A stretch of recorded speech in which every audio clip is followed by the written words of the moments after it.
Why and how do you decant a bottle of wine? I'm David Farnell with Winefox.ca, and I'm about to show you.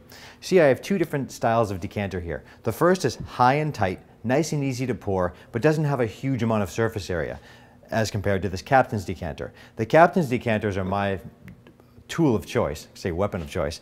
The only challenge with them is that when you're trying to get those last few ounces out of the bottle, it may not come out of the same point you're trying to pour it from. It may come from the other side.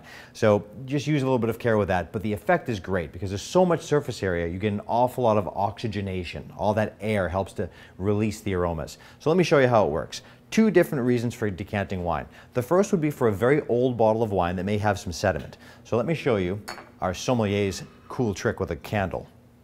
You take a candle, you take the entire foil wrapper off the top neck of the bottle, tilt the decanter and the bottle ever so slightly, and look through the candle.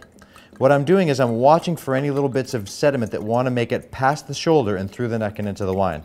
And I don't want that, which is why I'm doing this whole decanting thing in the first place.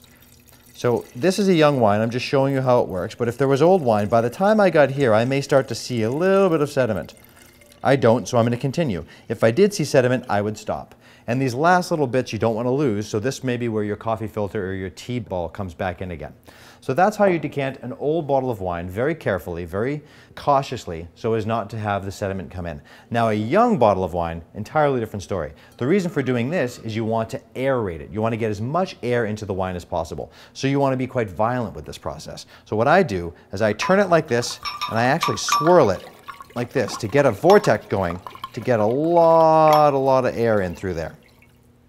Now doing that really helps evolve the wine at the table so that it's ready to drink a little bit earlier. And that's how we decant bottles of wine as a sommelier or you at home. Try it, practice it before you do it at a dinner party so that you don't spill and you actually look really cool, which is half the battle. I'm David Farnell with Winefox.ca. Thanks very much for joining me.